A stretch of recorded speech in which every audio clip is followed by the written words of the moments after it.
Hi everybody, welcome to ComeonyespursTV where we talk about everything sports. Today we're looking at Tottenham summer business. With me to do that is Chuma. Uh, we'll meet you on the other side. In the meantime, come on you Spurs.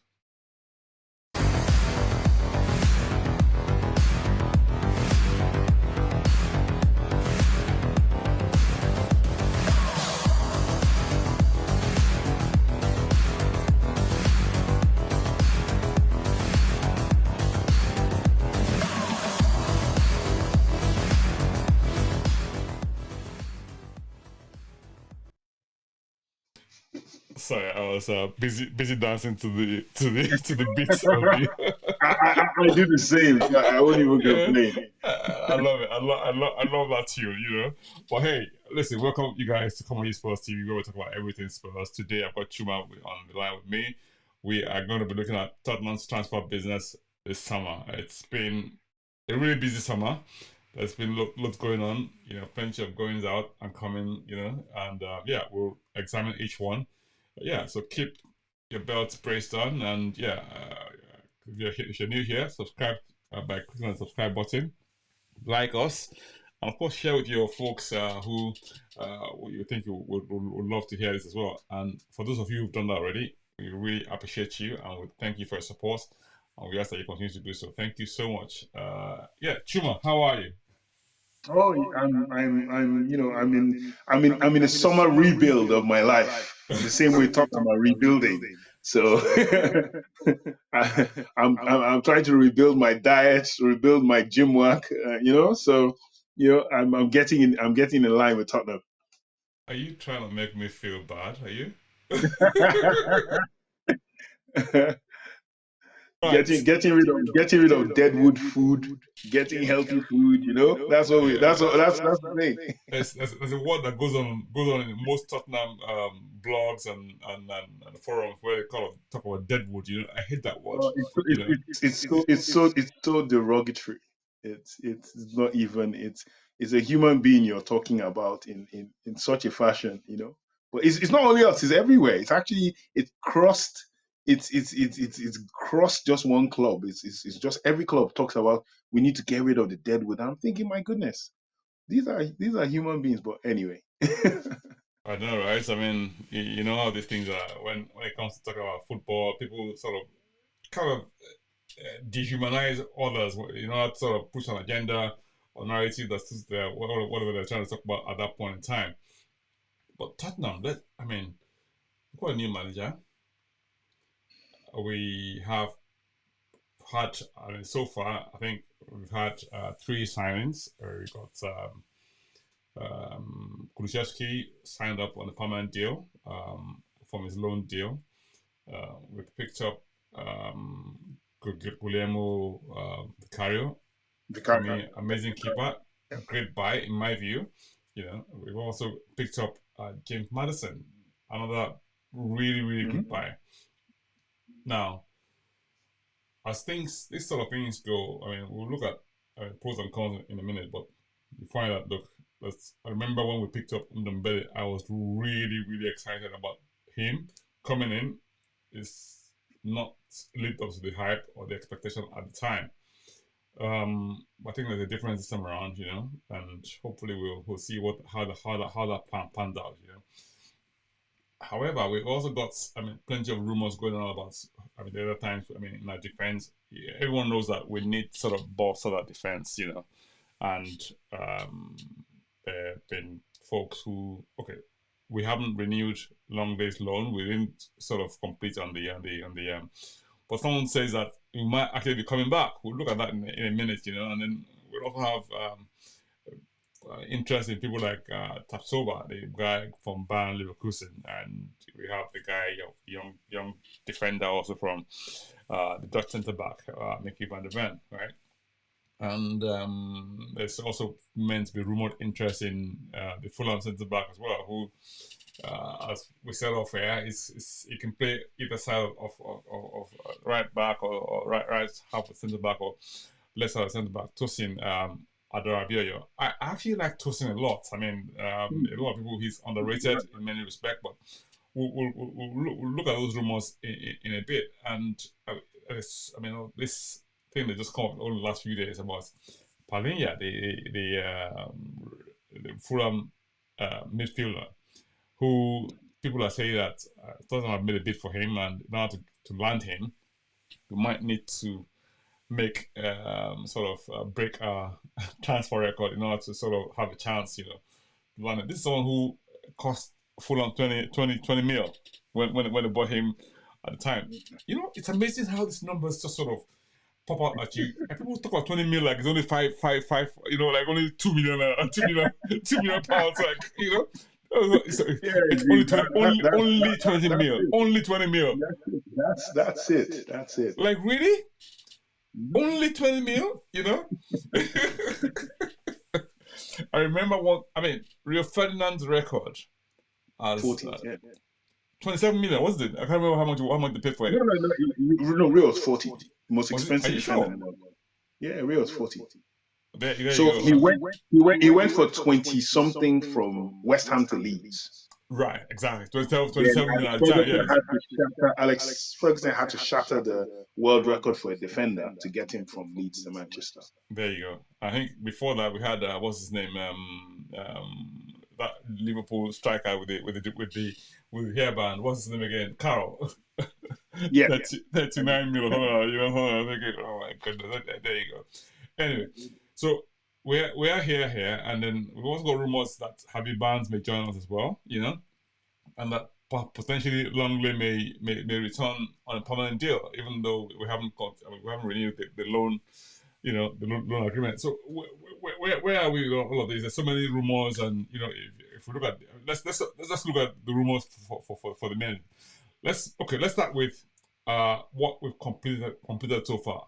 Completed Kulusevski, Vicario, and Madison. Tell us a bit about what you think about there's actually a fourth. We actually just paid for Pedro Porro today. Oh, okay. Right, okay. So Pedro Porro was on loan to Tottenham. Oh, was he? He was. Right, so that was the deal that was structured was we would have him on loan, but we are definitely buying. We had to buy. We're obliged to buy or something. So, and that was set at 40 million euros. So we paid 40 million euros today to complete Pedro Porro. So it's the same thing as Kulusevski, but a different kind of. That was the only way for us to push. I think we paid 9 million initially, or 9 or 10 million. That also cut him off from whatever sell-on clause he had with.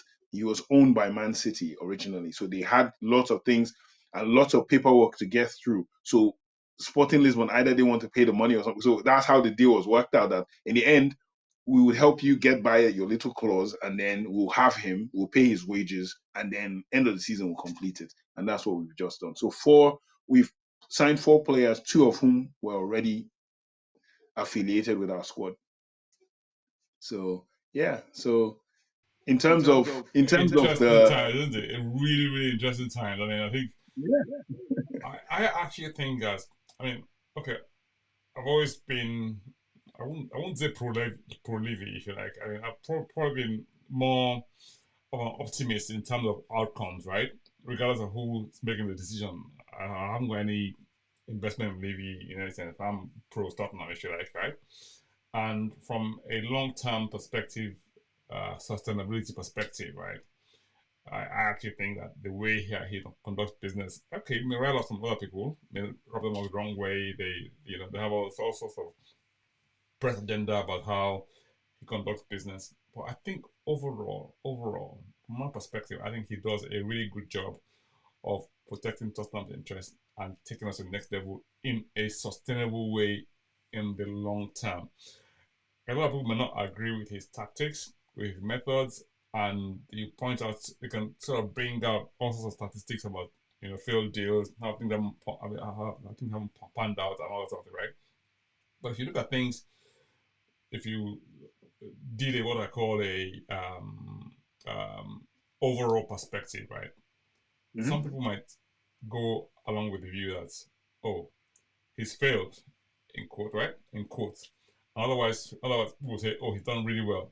It will be interesting to hear your views on this. I know that this is a polarizing issue for Tottenham fans in general. I don't want to sort of bring any toxicity to this, because I know that this is a very, very what's I call sore topic when it comes to Tottenham fans.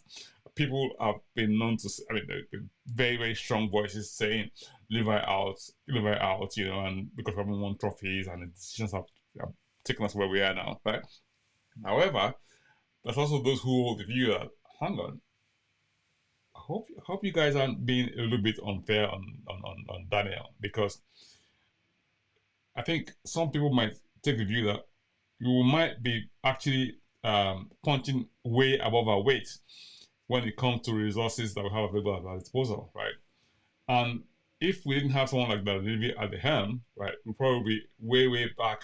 I wouldn't have the stadium, we wouldn't have those resources to make us compete at the highest level that we're able to do now. And thankfully, he's been able to sort of achieve that. And please give him credit for that. So those are sort of two divergent perspectives. I mean, I'd love to hear your thoughts on this. I know it's very, very sore topic, and it's like an unending debate, if you like. It's always,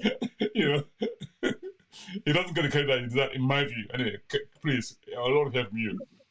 Yeah, Daniel Levy is, for want of a better word, for our international audience that may not be familiar with this particular thing, but for you and I, we both know, and we've also watched the adverts, and you've probably tried it. Daniel Levy is Marmite. There are some people I know that love Marmite. I cannot stand Marmite. But that's how the divisions go. You could go into a room and it could literally be 50, 50, 51, 49, and that's the division. It started from the very beginning. If you cast your mind back to when Glenn Hoddle was manager of Tottenham, this is when ENIC first took over. Dynamo Kiev had two of the best forward players in Europe outside of the big five leagues. And their names were Andrei Shevchenko and Sergei Rebrov. Now, Shevchenko was a goal-scoring phenomenon. However, Sergei Rebrov was the brains behind the goals, who also scored goals. And Daniel Levy had a choice to make. And in his mind, he was like, why not get the guy who can provide goals and score goals? In theory, that makes so much sense. It's the equivalent of you having Thierry Henry and Dennis Bergkamp. Dennis Bergkamp can score 20 goals and provide 20. Henry can score 20 goals. And yes, Henry later became a provider, but Henry was just an out-and-out assassin. So for some people, they feel I want somebody who brings everybody in and at the same time scores. And so we went for Rebrov, and it ended up that Rebrov could not make the transition to English football. When he came in, everyone's saying, okay, he's going to score 30. He was never a 30-goal scorer. And Glenn Hoddle needed a striker. Daniel Levy got him Rebrov. Rebrov didn't gel. But if Rebrov had gelled, it would be successful. And that's the problem with the transfer market, is you're only as successful as your last player that succeeded. People talk about how he didn't invest during a Harry Redknapp era, but this is the same man that went to Real Madrid and got us Van der Vaart. Everyone talks about how Harry wanted this, but he got you Van der Vaart. Van der Vaart made Harry look very good. And it's always been the tale of Tottenham either getting players too late, too early. They later blossom somewhere else. I wrote in someone's post on Twitter, they showed the Gareth Bale money. When Gareth Bale left and we bought 7 players, and the Magnificent 7 that became the Deadwood 7, whatever, of all of them, only Ericsson stayed back. But I pointed out to the guy that I watch a lot of football, so I watch a lot of players. All those 7 players were actually very good players. They were players that teams were looking for. Eric Lamela had just come off his second season at Roma. He was the next great Argentine kid who had made it. Vlad Kirikes was playing for Steaua Bucharest. He was their captain at like 19. He was sought after by Spanish clubs. Chadli, Nasser Chadli had played very well. Paulinho, the Brazilian, he was a great Brazilian player, And Roberto Soldado had not only played for one, he had played for 2 clubs after leaving Real Madrid and top scored in both. Getafe and then Valencia. So we were not getting scrubs. We were getting very good players, all for the price of what Bale went for. But unfortunately, and this is unfortunately, this is my belief and it's anyone's opinion. I think Andre Villas-Boas as a manager at Tottenham, even when he was at Chelsea, was highly overrated. And he came to the club, and the best part, he came to the best situation where he had a team where Gareth Bale was the man. And Gareth Bale carried his team. And the minute Gareth Bale left, we saw the real Villas-Boas. Tottenham were possessing the ball for no reason. It was just pass, pass, pass, no end point, no end product. And those players over time, they lost confidence. So that's where the Daniel Levy thing is. Daniel Levy failed because those players didn't produce. But he spent money on players other teams in Europe lost it for. And this has been the theme playing on and playing on and playing on and playing on. He always buys players that everybody else wants. But in this window we've come to now, like you've called the players we've gotten now in terms of Vicario, everyone says he's the cheap option, or many people say he's the cheap option. Daniel Levy left David Raya. David Raya was, 40 million. You cannot pay 40 million pounds for a goalkeeper who has 1 year left on his contract. I don't care how good he is. It doesn't make any kind of business sense. And the proof in the pudding is we were up for him with Manchester United and two other clubs. We were the only ones that went in with any money. Manchester United have not done anything. They might still do it, but I dare say David Raya is not going for 40 million pounds to anybody. And for Spurs, we looked at Guillermo Vicario, who was on the books. Real Madrid and Barcelona have looked at him. Certain other big clubs wanted him in January as well, but they said, well, they were not going to sell him in January. He literally kept Empoli up in the league. Now, people now look at him and say, well, oh my God, he's playing for the 12th best team in Italy. What do you expect? Their defense is open, but the number of saves he's made, the number of passes he's made, goals, stopped, consider he's for the team he's playing for, excellent. Then you move on to Madison. Madison has been, you said something about Ndombele and Madison, and I love that because Ndombele's one was a case of everybody ran to YouTube to watch him. You don't have to go to YouTube for Madison. We have seen Madison do his work in the Premier League. He has done his work. The boy comes up with at least 8 assists a season in the Premier League, not even League and Cup, just the Premier League. 8 assists, getting close to double digits in goals. He scores free kicks. He creates from set pieces. He is, as the word say, he's mustard. He is good at his job. He's a creative attacking midfielder in every sense of the word. And Tottenham have gotten him now. And there's this whole thing they were casting around, which, like I said, it's the hypocrisy. They said, oh, Vicario is not Premier League proven. That's why we shouldn't get him. We now get Madison, and they're like, oh, they don't know what to say about Madison now.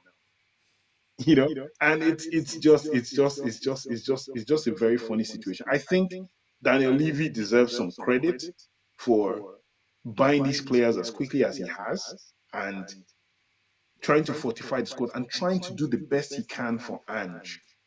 I think that's important because we're hearing Ange wants this guy, Ange wants that guy, and this time it's different. We're hearing names that are being, even a name like Tosin Adarabioyo, that people wouldn't say, but it's not a great name, but he's a coachable player. And that's what we never had before. Our managers were like, give me the big name. No, if I don't get the big name, I don't want anything else. And that's the difference. Tottenham do not operate like that. And now you have a manager, I think, that can work better with them, and you still get him his targets. I mean, it's interesting. You sort of mentioned someone like Tosin, right? Tosin Adarabioyo is obviously Fulham, but if you think about it, right, like you said, Tosin used to be the captain of Man City's under 18, but you have people like Otamendi ahead of him, right?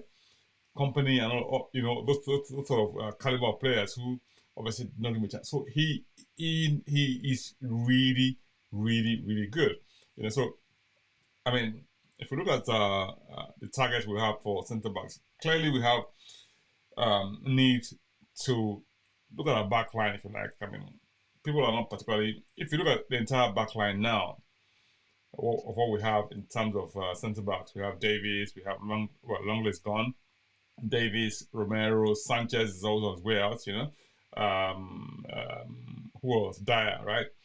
Of that lot, it probably only keeps Romero. Yes. It means potentially you're probably looking at three or four centre backs if you think about it. In order to have not just front line, but Sorry, also sorry. cover. And Tanganga as well. Tanganga is leaving as well. Yeah, Tanganga is meant to be leaving. So potentially you're looking at three or four centre backs coming in to replace potentially Sanchez, who's maybe on his way out. Davis may or may not stay, but it's getting on in anyway. So it's not like it's particularly young blood, if you like, right? Longley, there's news or rumors that he might come back. We don't know that for sure. So as it is now, we probably have only Romero as the dead set, and that hasn't signed any contract. But the vibe about that in general about in the squad is like, okay, maybe among the fans more than anything else, it's not a good copy, if you like, right? People have this negative opinion about him for many different reasons, and some people have come out and said, look, I think this last season hasn't been particularly, he hasn't covered himself in glory, and that's for many reasons. Some have said it's got to do with the tactics that Mr. Conte employed Yep. Yeah, I agree. and some have said that, look, okay, it's probably about ability. If you look at all those things, it had nothing to do with tactics. Maybe if you look at some of the goals that he considered or things that he done, I mean, again, some will say that the only reason he did those things was because he was put in that position in the first place by his manager with the tactics that he was playing. So it's six of one or half a dozen of the other. However, the fact of the matter is that we need cover in those positions, right? Yeah. And the quality of what we're looking at now, are we looking at top flights? We have people like Bremer, we have what's that guy's name who plays for Roma? What's that guy's name? Ibanez, right? Ibanez, yeah. You got Tapsoba, you got Van and okay. I mean, I'm not really familiar with any of these people, to be honest, but from what I've seen so far, I like all of them. So it's really what do we go for, and where do we where do we land at the end of the season?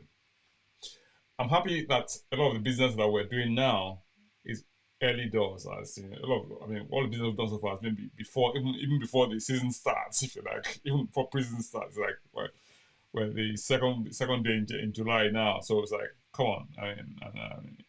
We've done a lot of business already, which second season in a row where Daniel Levy has done the business early. You gotta give him credit. Well, however you look at it, right? Where do we go from here? Of those targets, where should we? I mean, there's also rumor that we're going for Harvey Barnes, and what's that young man's name in Fulham? Palinia. Mano Solomon. Yeah. So where are we? Palinia. Okay, no. There's Mano Solomon. I'll get to that. Please go ahead, please. Okay, so we ended the season, and once we got to Ange Postecoglou, the main thing to note is Ange Postecoglou plays a 4-3-3 system. And he usually starts with like a 4-2-3-1 to blend his players in, and then he switches to a full 4-3-3. We don't know which way he's going to go, but it's definitely a back four. So he likes ball playing goalkeepers. So that was an objective for Tottenham. He also plays centre backs that have to be very comfortable on the ball and technical. And then you need a defensive midfielder, or as people always call it, the number 6. Tottenham at this moment do not have a pure number 6. We have players that can sort of play the number 6 in Bissouma, Højbjerg, and maybe Bentancur. But they are not best suited to be in 6s or ball playing 6s. Hence the link to Palinia. Palinia is a 6. He's a defensive midfielder, and he's quite good at what he does, and he distributes the ball very well, sits in front of your back four very well. So you're looking at him.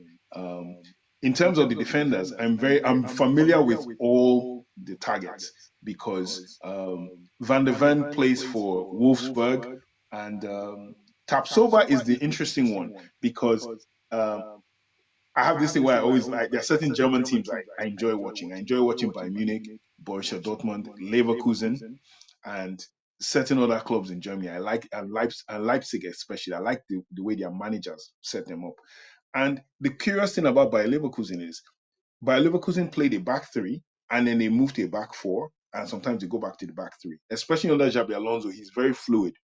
And Tapsoba has played left centre back. He's played the center of the three. He's played right centre back, and he's right-footed. So for a right-footed player to play left centre back and excel, he's a really, really good player. What I would say is the only thing we don't really know that much about is how good is he in the air, because the way Bayer Leverkusen play, it's more ground and technical and tactical, and the teams don't really attack them physically in the air. But he's good enough. I've watched him in certain games. I watched their Europa League run, especially, and the guy is a sound player. Van de Ven of Wolfsburg he's young, he's raw. If you watch his clips, you'd see shades of Vertonghen, but he's extremely fast. And but he's the sort of person that you'd need to partner him with a more experienced centre back. And I don't quite know if Romero would be that kind of mentor. I'm a Star Wars fan, so Obi-Wan to his Anakin Skywalker, they are both hot-headed in a weird way. It'd be blinding him, but Tapsoba ticks so many boxes because Tapsoba is very steady. If Tapsoba played next to Romero would be the aggressive one. It's like what they say. One person is metal, the other person is like silk and metal. Mixing You together. got the yin and the yang, yeah. Exactly. So it would be much better. So Tapsoba looks very much like who we are going for next. However, after what we've done with Vicario, we've put a lot of clubs on alert that look, if you don't, I think we have like 4 or 5 targets. And if you don't agree to us, we just instantly move to the second. I think that's the beauty of how we got Tapsoba and how we got Vicario was we instantly moved. It wasn't even like, okay, you don't want the money. We're offering you 20 something. You don't want it. Boom. We already have this boy. We were just trying to see if you guys would be reasonable. And I think Tottenham have like 4 or 5 centre back targets. Very, And I very think decisive, basically, right? they're all primed to go.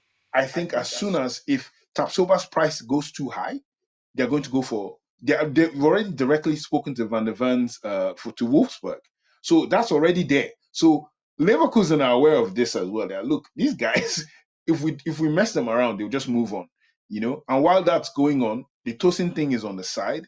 The Palinia one is the one where I think it's a trick that was missed. So from all accounts, we wanted to get Palinia last year. He was one of those midfield targets we wanted to get for Conte. But somewhere along the line, either Conte didn't want or it didn't proceed. We are not too sure. We would have sealed him at 20 something as well. That would have been an easy deal for Daniel Levy. Sorry, you're on mute. Speaking of Conte, yeah, you have this narrative that in the background now that even though Paratici is resigned, right, he's still playing a leading role in some of our transfer work because he's been engaged on a consultancy basis, and because he's engaged on a consultancy basis, there's no breach of any of the rules of the UEFA rules to have a consultant like him, So it's still playing a bit of a role. Is that what I call a Levy masterstroke or another, road towards disaster? What do you reckon? So Tottenham's chief scout is a guy called, I think, either Leonardo or Lorenzo Gabanini. And he was brought to the club by Paratici. And Gabanini's whole thing was Gabanini is really, really good. He's a very good scout because he worked for the Porto family. The Porto family are the ones that own Udinese, Granada, and Watford. So if you know anything about Watford, if you watch Watford in recent years, Watford get very good young players, and those players end up leaving. Like Richarlison was one of them. They got Richarlison. Isaac Success, the Nigerian player. They got, they just keep getting all these guys in Watford, and Watford end up selling them for good amounts of money. So he's very good, a very good scout. So even when Paratici sort of departed the club, Gabardini stayed. In fact, I personally think that Tottenham haven't gotten a sporting director because Tottenham don't want a sporting director. They want a technical director, which is someone who identifies players, but at the same time works with the academies as well to find young players as well. So that's why it's getting difficult for Tottenham to hire a pure sporting director who controls the show. They don't want a control the show guy.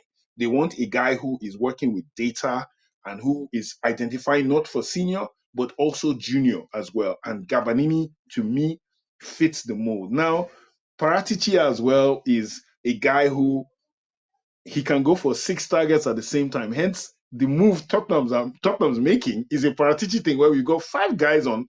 We're going for 5 different players, and anyone that clicks, we get. So it looks like his consultancy is more than just anything, and it's his protege Gabanini running the show. So this is why Tottenham, I think, haven't gotten a sporting director locked down because the role is still being filled by Gabanini and his mentor in a different kind of way. So we are not under any pressure and it worked for Ange.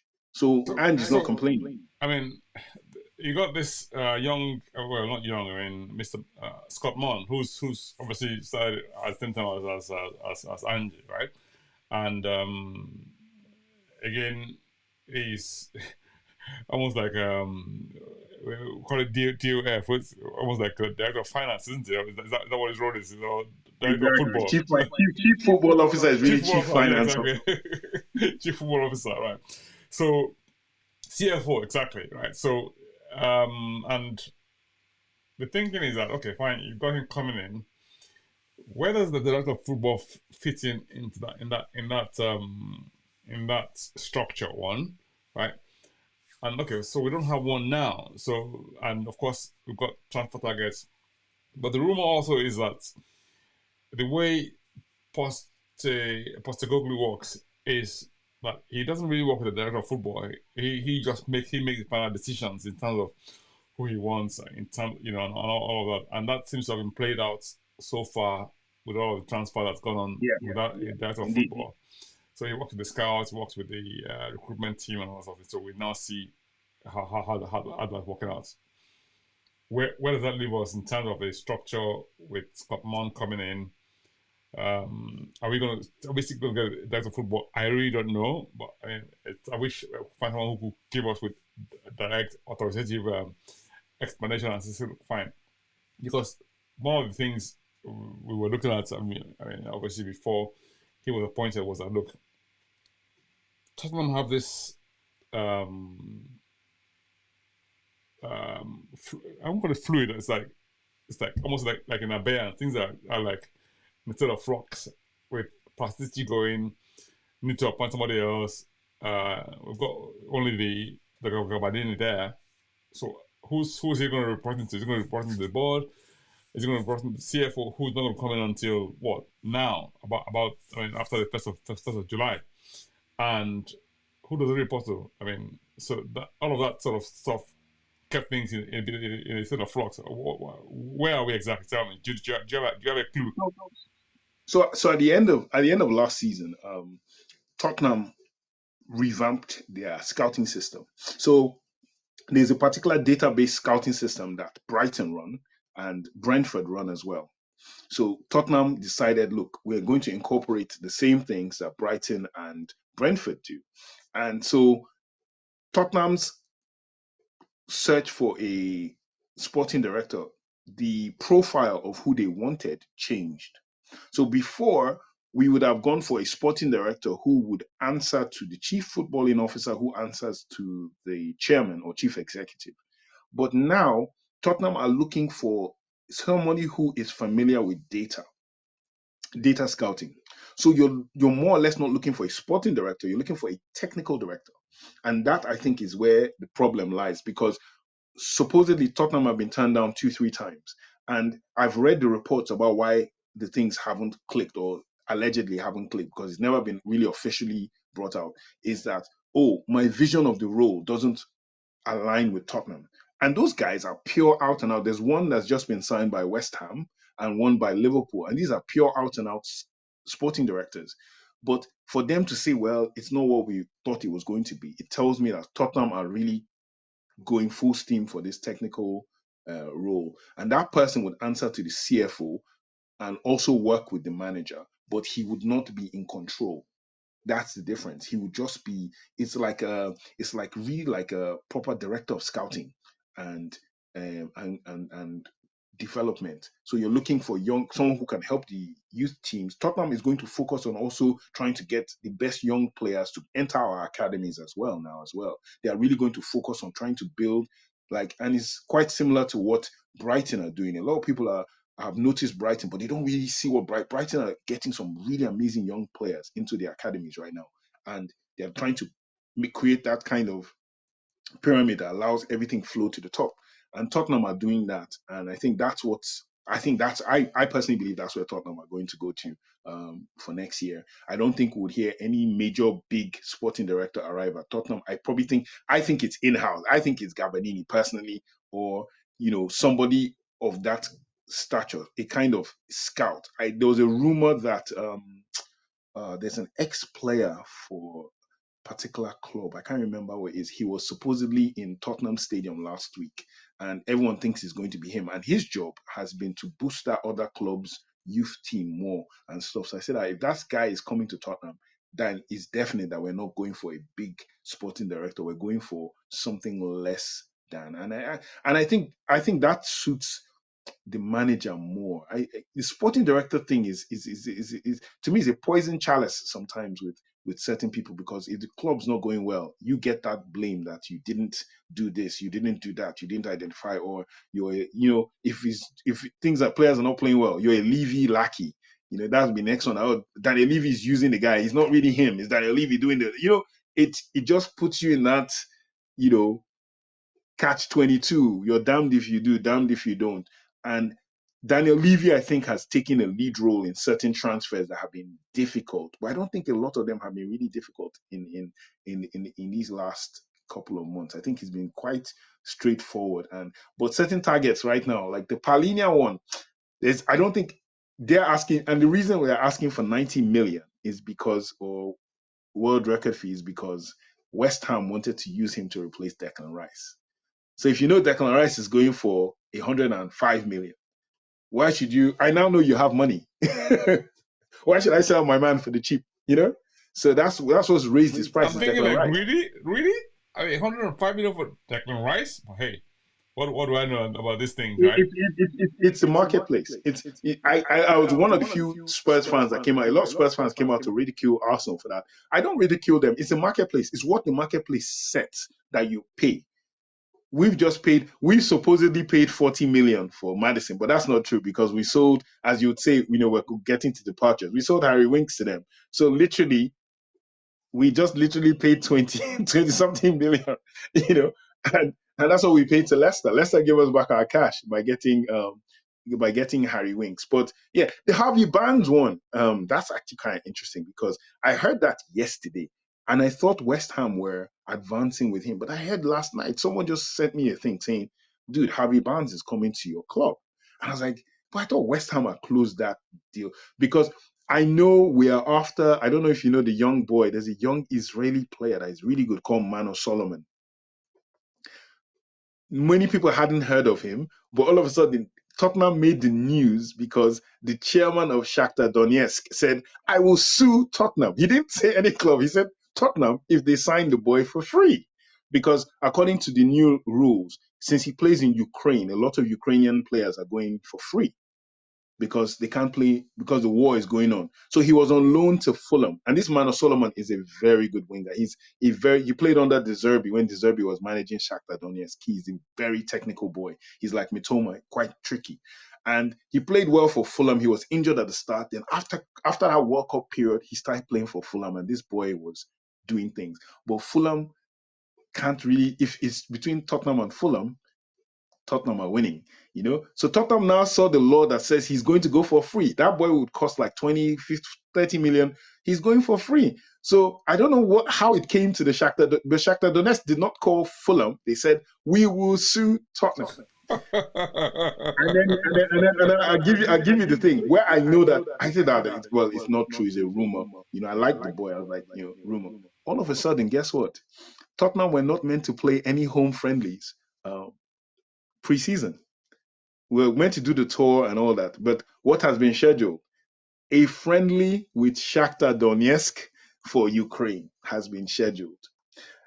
Could that be a little payoff that will give you the proceeds of the match plus will give you a signing on fee for the boy? Interesting. You know? That's really, really interesting.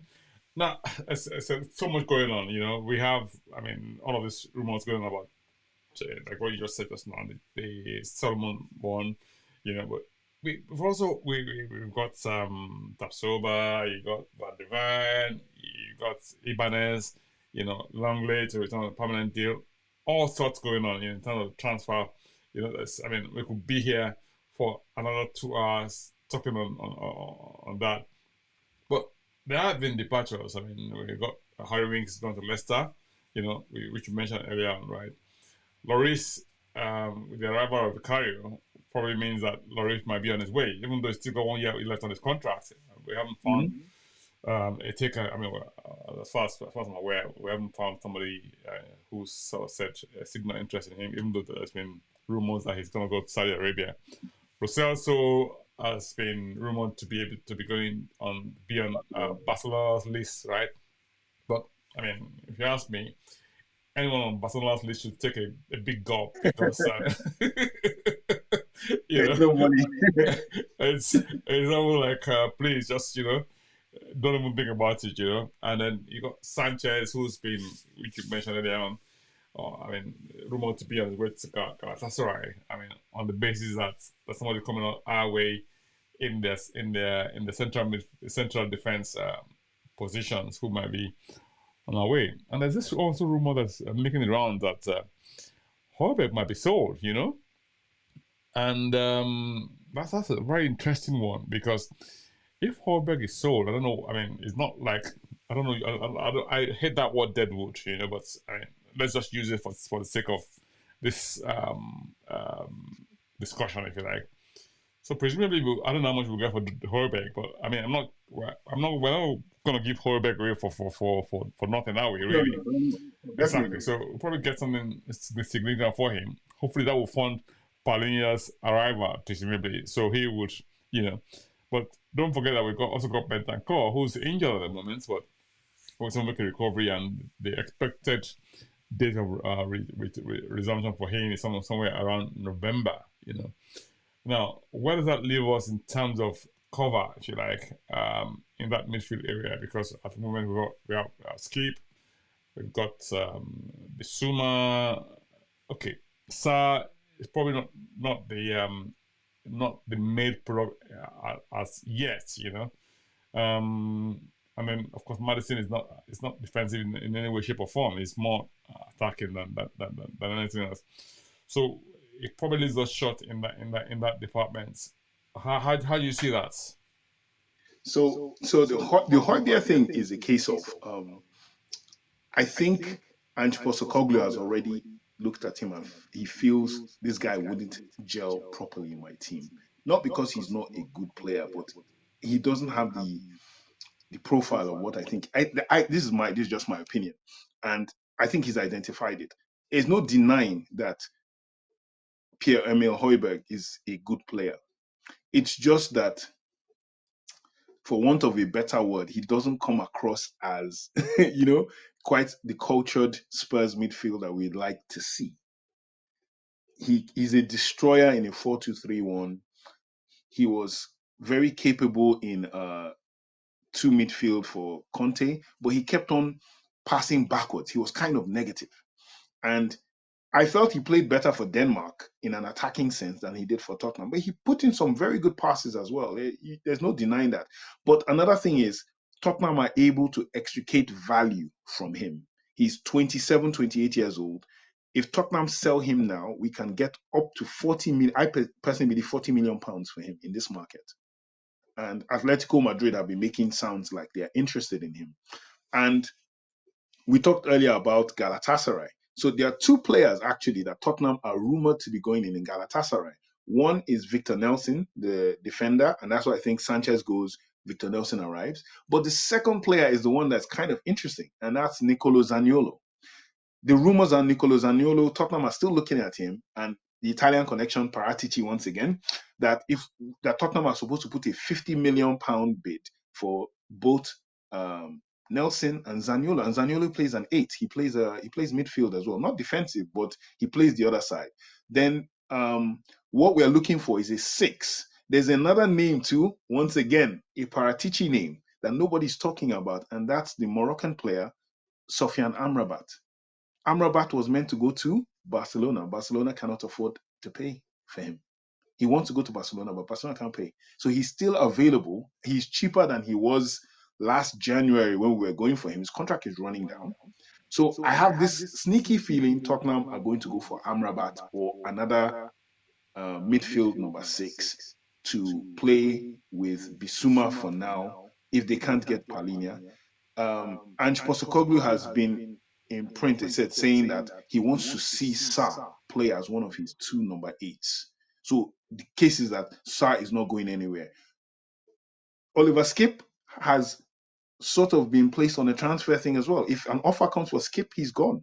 That was yesterday. That came out yesterday on online, that if an offer comes for Skip as well, he's gone. So it's a very interesting thing. Sarr is the one I heard is staying, So and he's probably interesting times, really. So it looks like a total Tottenham overhaul at this rate with Andy coming in. So I mean, it's like it's looking really, really well. Depends how you want to look at it. Some people say that in order to sort of, stamp your authority on a team, right? You might go the full whole hog and have a total revamp, or sort of do it in stages, right? And it's looking a little bit like Ange. Well, I guess in some respects, probably his hands are not. It doesn't really have. There's not much he could have done anyway. Because think about it, right? If we need centre backs, we need centre backs anyway. So it's probably a question of him deciding who he wants based on the current nature of the squad. And then also, if you look at also where we are in midfield, okay, Bissouma has been doing quite well. Bentancur injured.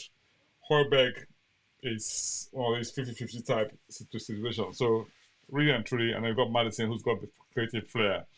It also leaves room for him having a Harvey Barnes. But is Harvey Barnes going to be a midfield player or a front foot player who would be he's going to allow Kulusevski. So Kulusevski can play the 8. He can play Madison's position as well. So in the event, you can either play Porro, where Kulusevski plays as a winger, and move Kulusevski in and still play Emerson at the right back.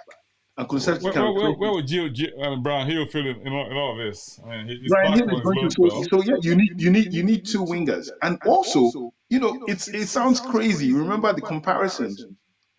Brian Hill's comparisons was to David Silva coming up. He has Silva's thing. He has that. Brian Hill is no different in size and stature to Modric when he joined Tottenham. So he can play in that position. We just don't know if he is bulky enough or skillful enough. You don't even need to be bulky to play that central midfield if you can play, and Brian Hill can play. So it's a question of he has players that he can adapt to 2. I think he wants multi-positional players. Bissouma can play the 6, but he can also play the 8. And he probably can play the 6 as well as the 8. But you got that option. Bentancur, by the way, his recovery is going steadily well. We thought November. I'm hearing we're talking end of August, September, he's back. He's already moving. He's already doing absolutely fantastic if that's the case. Yeah. So, it's a case of that. And then you have, like I said, the young boys as well. The thing about Ange Postecoglou that's quite impressive, if you watch his Celtic side, he promoted so many homegrown Celtic boys that took on the challenge of displacing their seniors. And he got players, you're like, where's this guy come from? Where's this boy? And he blooded him in. We have Alfie Devine, who I've been shouting for the last 2 years. Very good boy. He's just not getting a shot. You have Matthew Craig signed a new deal. Niall John, a name that Tottenham fans probably forgot. He played in the preseason for Nuno and played very well. Disappeared from faith. Signed a new deal the other day. Going to train with the senior squad. So you're looking at people where he's going. I'm going to give you an opportunity to fight for this shirt because I believe in work. And these boys are going to go, you know what? Everyone is talking about Bissouma. I will take Bissouma's place. I will take Højbjerg's place. And that is what I've always wanted to see at Tottenham. We are not bereft of options. It's just that we go by the options we know. And I think there are two or three kids that can step up into that first team. And there are people that could possibly be coming in that we also do. The Amrabat one is nobody's talking about Amrabat. I'm looking at Bayern Munich were interested in him, Barcelona were, but none of them have moved. And he wants to leave Fiorentina. So I'm like, Tottenham are still, and Paratici and his people got on well. So if Tottenham said to him, "You're going to be our starting six," I think he could come, and he could come for decent money, nothing crazy. And knowing the Italian league where we are paying in bunches and everything, it's a thing. And then Harvey Barnes is. We've now bought Madison. We've sold them Winks, who we have a good relationship with Leicester. I just don't. I'm not a Harvey Barnes fan. I'll come and say I think he's a good player. I just don't rate him. But I would like if he comes to Spurs. The player I actually look at that I would wish Spurs would look at as a winger is a player for Leeds called Jack Harrison.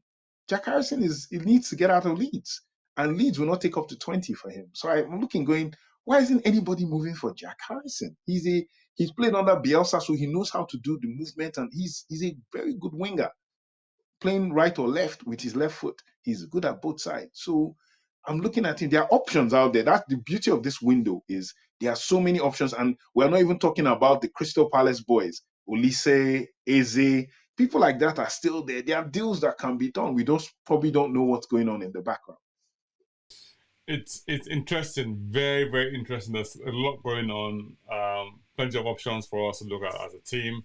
And we could be here from now to the cows come home, in terms of what we're doing, But yeah, clearly we have plenty to look forward to, and I'm happy as a Spurs fan from an options perspective, also from the way the setup is being intentionally looked at, as opposed to what you might call this scattergun approach, right? It's been focused, it's been intentional, right? And it's been direct. So I'm happy with that, and I'm sure a lot of sports fans will be happy with that. And I'm really, really hoping that next season would come out all guns blazing, and yeah, we'll have the result that we're hoping for. Yeah, it's always lovely having you too. It's without a doubt, and yeah, we're going to the next year of the season. I mean, preseason is next up, right? Isn't it? So yeah, we hopefully see what's they're going to do with the likes of Ndombele, the likes of Lo Celso, and see how all that pans out. Yeah, of course, I mean, there's plenty of rumors, suppositions, and all that sort of thing. But hopefully, by the time all of that dies down, we'll have a much more clearer picture of where we are as a club. But I am positive. I'm looking forward to a very good season. I mean, you call me optimus, don't you? So, yeah. So yeah, I think we're all Optimus under Ange. I think everyone's Optimus right now. Absolutely, yeah. Yeah, so yeah, thank you so much, Chuma. It's been lovely having you. Yeah, and we very much look forward to your comments. Tell us what you think about your comments about the team, the transfer business we've done so far in the season. How does that look? I mean, how do you think we've done? And yeah, it will be great to see hear what your thoughts are. In the meantime, come on, you Spurs.